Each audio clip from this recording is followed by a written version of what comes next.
What's up, everybody? Getting into this episode of GH. I ain't even gonna sugarcoat it. I can't. I can't. I can't even lie. A lot of parts of this episode pissed me off. Let me tell you something. I'm getting tired of this boy, Rocco. I'm getting sick of him. He's starting to work my nerve. Every episode, he just working my patience. I swear to God, he just making my blood boil. Like I just want to go through the TV and shake him and say, "Why are you not understanding this?" I hate this story that they've written. For me personally, and I try not to say things like that, but it just don't make sense like at all, because it's like, what are you not getting? Like, what's not clicking? I do love the conversation he had with Laura. I loved it. But he was pissing me off even during that conversation because Laura reiterated to this boy, Britt stole the embryo. That's how he was created. He keeps making it sound like his parents never wanted him. Like they had no intention of having him if it wasn't for Britt. Like, boy, what are you not getting? And then he has the audacity to say that he still wants to get to know Britt because she can tell him things about him from when he was a baby that his parents can't. Excuse me? Like, son, Britt had this boy for how many months? She only had him for 5, 6 months. By the time Dante and Lulu found out about him and they got him back, he was still a baby. What?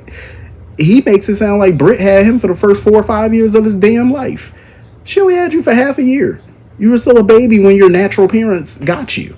Fool. Like, what?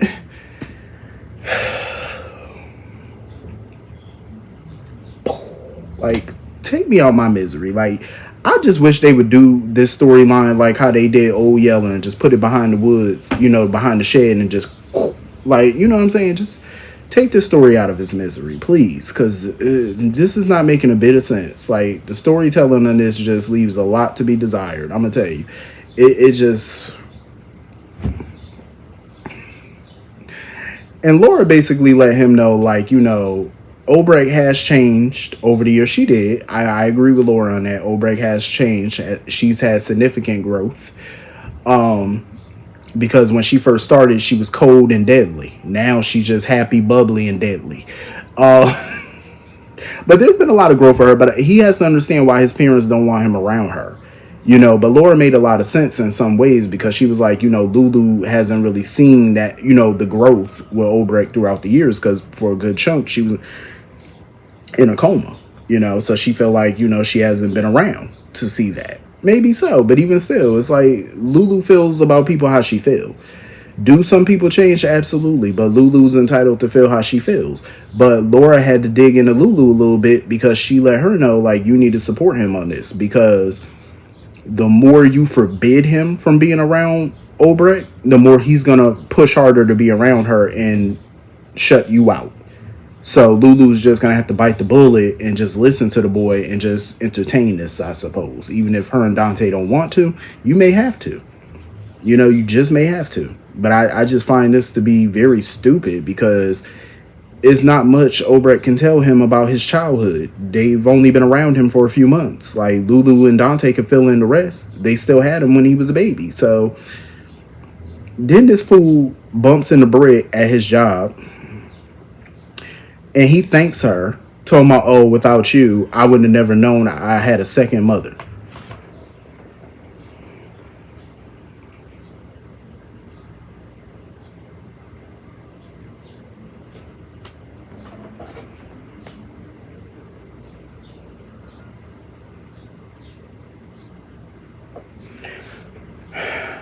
Listen.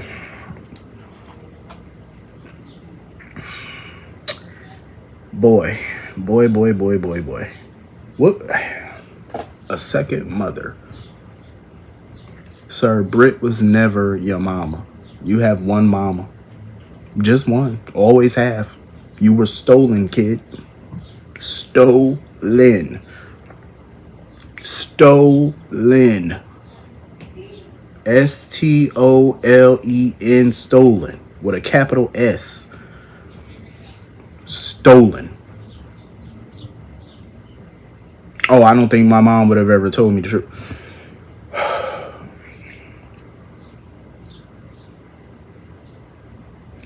Did Dante not tell this boy they had every intention of telling him the truth?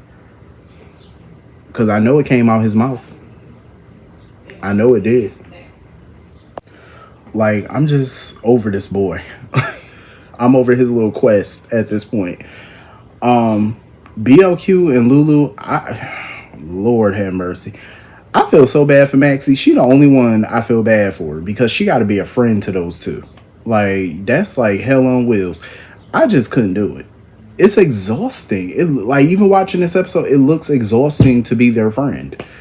Super exhausting. Like, you always got to be Switzerland between the two of them. Always got to stand in between them, making sure they don't come to fisticuffs. Because at this point, I would just let them duke it out. Like, let them fist fight at this point. Like, they still ranting and raving at each other. Lulu had all types of audacity today. Like, she's sitting there talking about, I gave you back your son, and he's a good boy, and this is the thanks that I get. This is how you repay me. I said, excuse me? You gave her back her son. Like, Lulu likes to spin this tale like she did all of this out of the kindness of her heart. Like, we all know that that's not the total truth. Like, that's not true. She did it to be spiteful. She was all up in BLQ business, trying to be spiteful, trying to dig up some dirt, trying to find the tea. And it wasn't out the kindness of your heart. So miss me with all that. And BLQ ain't no better. Sitting there talking about some, oh, Rocco was never supposed to find out like that. Dante should have told him. BLQ, shut your mouth. Shut your mouth, because you should have never dug up the damn file. Should have never did. It ain't about what his mother or his father should have done. You shouldn't have done what you did. Like, Maxie, I'm so glad Maxie pretty much put it out there that both of them are wrong in their own way, because they are. They both trifling. They both wrong. And Maxie looks shocked when after Lulu got off her call with Laura to go visit with her. Maxie looked surprised when Lulu just walked off without a word. She was like, oh, I ain't got nothing that I'm not doing anything that matters. Maxie was looking at her like, this hoe. I'm sorry, but I wouldn't continue with those friendships with neither one of them if I was Maxie, because it just looks draining. Like, super, super draining. They need to let that go. So anyway, moving on from that. I love how Jocelyn kind of chewed Kai out about what he did. Kai sitting there talking about some, oh, I never thought that Drew was a saint. Oh, now you didn't think Drew was a saint. Sir, please. Miss me with that. But I am partly happy to hear that he did say, Drew didn't ruin his relationship. He did. At least you took some ownership. You know what I mean? I still don't like Kai right now, but at least you took some ownership in that. Because I love accountability. Take some accountability now. Because you can't just go around blaming everything on everybody and don't think you didn't play a part in it. Because that's a lie. That would be a whole lie. But, Kai is still an idiot. Like, he's still a complete idiot. And I love how Jocelyn basically called Drew a human trash bag. A human trash bag, trash can, whatever she called that man. She just basically said he garbage. And let Kai know. You lost Trina. You lost her family's respect. You lost your friends. Like, basically all you have is Drew and your principles. That's all you have. Because Trina went to Curtis's office, and Curtis was making a lot of sense in a way about forgiveness and second chances. I do believe in those things to an extent. 100% I believe in forgiveness, but not for the other person, but for me. You know what I mean? Because I just feel like when you don't forgive people, you still harbor on it. You know what I'm saying? You're not sleeping well at night. You're still angry. You know what I'm saying? It takes away your joy while the other person gets to live their life. So I say forgive and move on. As far as second chances, I don't often do those. Here and there I might, but it's very rare. Because I just feel like when people tell you and show you who they are, you need to believe them. Because if they burn you once or do something trifling or say something trifling to you once, they're going to do it again. So I don't give those out unless you're truly genuine. And I feel like you're genuine, then I would do that. Other than that, hell no.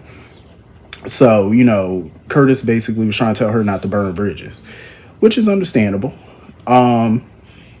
Because he was like, it could be something nice on the other side, something beautiful on the other side, basically.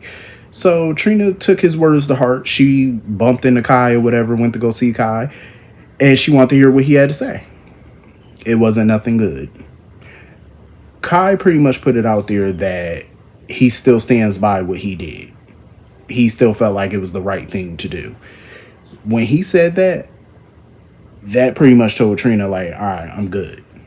Like, I don't want nothing to do with you at this point. As she should. Because you can't be with somebody that you can't trust. That's just quite simple. You really cannot. You cannot be with somebody that you don't trust with your secrets, with your family secrets, because he's proven that he will tell any secret that she tell him. He's going to stick by his little principles, which is so funny that he said he got principles, but yet look at who you hang around. You hang around Drew. Drew has no principles, and this is who you rock with. So I'm glad Trina walked away from that, because there's no coming back from that. Absolutely not. So I'm glad she kept it pushing. Ain't no second chance over there. I'm glad she did it. So anyway, moving on from that. Nina never learns her lesson. I'm gonna tell you that right now. She just never thinks. She basically wants Rick to represent Willow, continue to represent Willow. And Rick was like, okay, cool, but Willow needs to know about that. And Nina wants to keep that a secret. And even Rick told Nina, he was like, haven't you kept enough secrets? Like, you think that's wise after everything that just happened? So she basically was like, well, I'll run it past Willow, and if she still turn me away, then we'll do it in secret. Nina, you don't get it. She just set herself up for failure every single time. So Willow is at Elizabeth's house still. I would kick her out. But she's still not taking accountability, I feel. Like, she's still blaming Drew and Nina for everything. But she basically sees that Drew and Nina are no different than Shiloh and Harmony. That's how she feels. She sees them how I pretty much saw them. Like, well, mostly Drew. I just saw Drew as another Shiloh. And that's how she sees him, as another cult leader. It's about time she opened her eyes to that. But she's still blaming Drew and Nina for everything, not taking no accountability.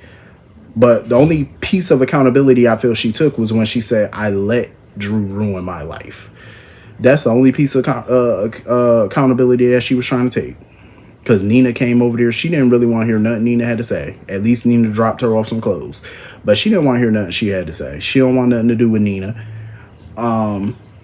Nina, of course, is still doing stuff in secret. Gonna text Rick or whatever. And I love how Maxie pretty much told Nina, I told you so. She was like, I told you. She said, I hate to say it, but I told you so. That you should have told that girl a long time ago. Nina is just a total disaster, a walking disaster. She never learns that lesson. She never does. And then, of course, she can't tell Maxie what she suspect Willow of doing, because she know that Willow has something to do with Sasha and the baby leaving, but she can't speak on that. So Rick came over there to see Willow and whatnot, and tell her he'll represent her pro bono, and he laid it all out for her. Like, she needs to be on her best behavior for this visitation hearing. She needs to show the court, show Michael that she is capable of following rules. She's getting herself together. Basically, she needs to learn how to be a model citizen for this visitation hearing in October. So she got a couple of months. That's the best way to start the process of getting some, visitation and, seeing her kids again. Willow does not listen. He laid out the game plan for her because he told her, do nothing. She was like, oh, what do we do now? Nothing. He was like, do absolutely nothing. Focus on following the rules, getting yourself together. This dodo bird shows up to Michael's and tells him, oh, I left Drew. I did what you wanted. Let me see the kids. She didn't listen to nothing Rick told her. Rick just told her not to do anything. Follow the rules. You're not following the rules. That goes to show she hasn't learned anything. This is what I'm talking about. She needs counseling. She needs it because she doesn't understand that Michael is on the brink of not allowing her to see these kids ever. And I feel like that's a bad call on Michael's part. I just feel like that's not the right thing to do. You know what I'm saying? As far as ever go, I feel like he needs to set boundaries in place, and he needs to talk to the court. Diane needs to talk to the court, to the judge, about setting things into place. She needs to go to court mandated therapy. Complete some counseling. You know, she needs to get her mind right. And once they see some progress, then start allowing her to see the children. You know, if she doesn't do those things and she continues to go on a downward spiral, then I would keep her away from the children for as long as she continues to be a threat, you know, to their mental well-being. That's what I would do. I just wouldn't come out and say, oh, I'll never let her see the kids. Like, I'm not going to do that. But there are guidelines she needs to follow because she's not following. Even her attorney is telling her what to do and she's not doing it. That's a problem. That's a fool's move.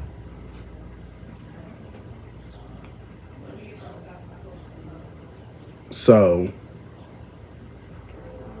anyway, Drew shows up. Drew pops up, has the audacity to pop his ass up at Michael's, basically saying the same thing, that Michael should let her see the kids. You know, speaking on her behalf or whatever. And that's when Michael realized Drew was the reason they couldn't compromise in Germany. Drew was the reason why Willow couldn't see him in Germany. He saw the truth all over Drew's face when he mentioned it. That gave him confirmation that Drew is slick. Because Drew has been impeding their compromise for months. You know how many times Michael and Willow could have compromised to see them kids, to come to a custody agreement? And every time Drew kept stepping in with shenanigans. So I'm glad Michael sees it. And Drew needs to keep it pushing and go on about his business. Like, there's no reason to come to Michael now looking for compromise. It ain't going to happen. Not from you. It's definitely, Michael is not going to listen to him. He's an idiot. So he goes over to to Elizabeth's to see Willow. And Elizabeth was like, fool, she is not here. You need to go. She was like, you need to get the hell on up out of here. She was like, because even if she was here, I wouldn't tell you. It still wouldn't be good for you to see her. That's when he was putting two and two together about Curtis being the one to tell Willow about him and Nina. And mind you, Portia just went to Curtis telling him that she's putting in her letter of resignation. Curtis is trying to continue to talk her out of it, telling her, nah, you might not have to do that because I might have, have backed Drew off or whatever. We got a reprieve. That's what he likes to think. I'm like, telling Willow is not going to back Drew off. He still got that info. He can use it anytime he wants to. Curtis keeps giving Portia this false sense of safety that she's in the clear. She's not in the clear. And I'm glad Portia wants to go forward with resigning, like, as she should. You're not in the clear. And Curtis is a fool for telling her that. Stop giving her that false sense of safety. Like she all good. She can go back to work. No, she cannot. It's not going to work that way, sir. I definitely feel like something going to go down between Portia and Isaiah because he was just damn near distraught that she was still leaving the hospital. Because he was like, oh, you basically the reason I stayed or whatever. I said, oh, I thought Jordan was the reason he stayed, but okay. I said, I see you. I see you.